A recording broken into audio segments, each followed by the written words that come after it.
احساس میکنم که الان تو اون فضا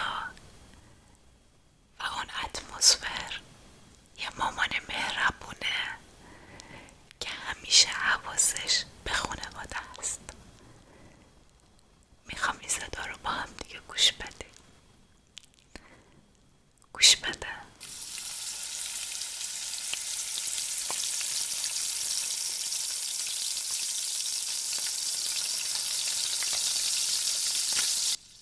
آره، صدای سرخ کردن، صدایی که همیشه اکثر موقع توی خونه ها هست. سرخ کردن سیب زمینی که کش میری و همیشه مامانت یا همسرت یا پارتنرت دعوت میکنه. این صدا خیلی خوشایند. برای من لااقل اینجوری بوده، چون من آدم شکموییم. ما همیشه یه سری صداها داریم که میتونه حس خوبی رو بهمون منتقل کنه. تا حالا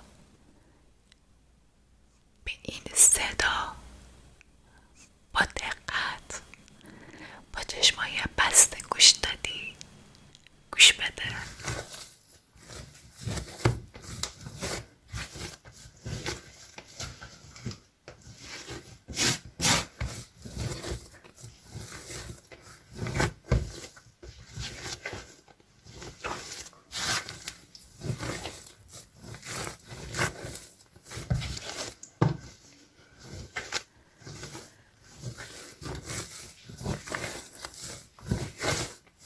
آره، این صدا صدای ورز دادن خمیره. نمیدونم چند درصدتون توی خانواده یا خودتون این حس رو تجربه کردین. حس ورز دادن خمیر، اون صدایی که ازش میاد خیلی آرامش بخش. تجربه کردی خمیر درست کردن و برای من یکی که خیلی لذت بخش. اگه تجربه نکردی حتما به توصیه میکنم این کارو بکنی، چون واقعا حس خوبیه. از خمیر نون بگیر تا خمیر شیرینی پزی،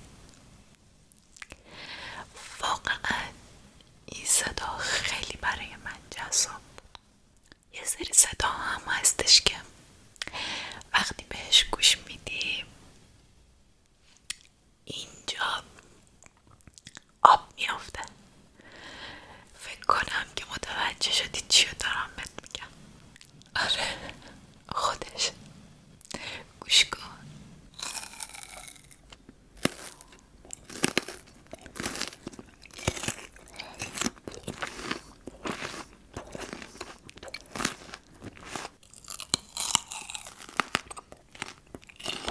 خودش.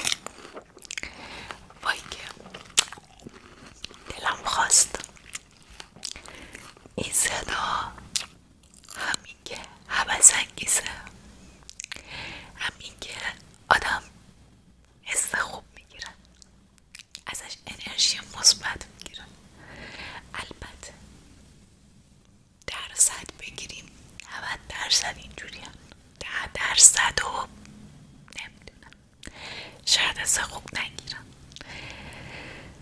بریم توی پاییز. توی پاییزم یه صدایی هستش که هم معروفه هم خیلی دوست داشتنیه. من عاشق اینم که روی برگای خوش شده یه پاییزی راه برم. واقعا واقعا صداش آرامش بخش. با هم گوش کنیم.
خیلی صداها وجود داره، چه توی طبیعت چه تو زندگیمون، که میتونه حس خوب، انرژی مثبت، آرامش رو داشته باشه.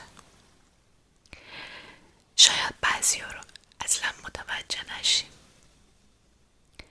و مثل همون سر کردن، مثل صدای خمیر از کنارش راحت رد بشیم.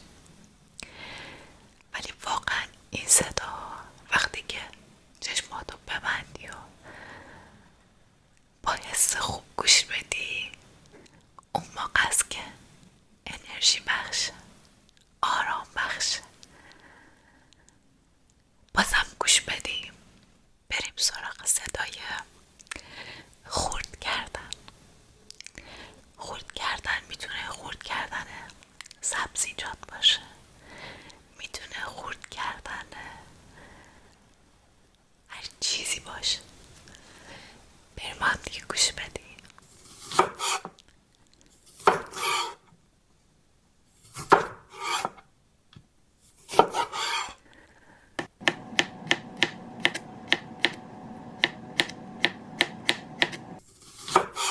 حس خوبی داره نه؟ حالا دقت کردی که شبم صدا داره؟ تو بعضی از خونه ها صداهای جیرجیرک میشنوی، تو بعضی از خونه ها صدای جغد میاد، تو بعضی از خونه ها صدای گرگ میاد، بعضی جا صدای بوق میاد. حالا بریم صدای شب با هم دیگه گوش بدیم.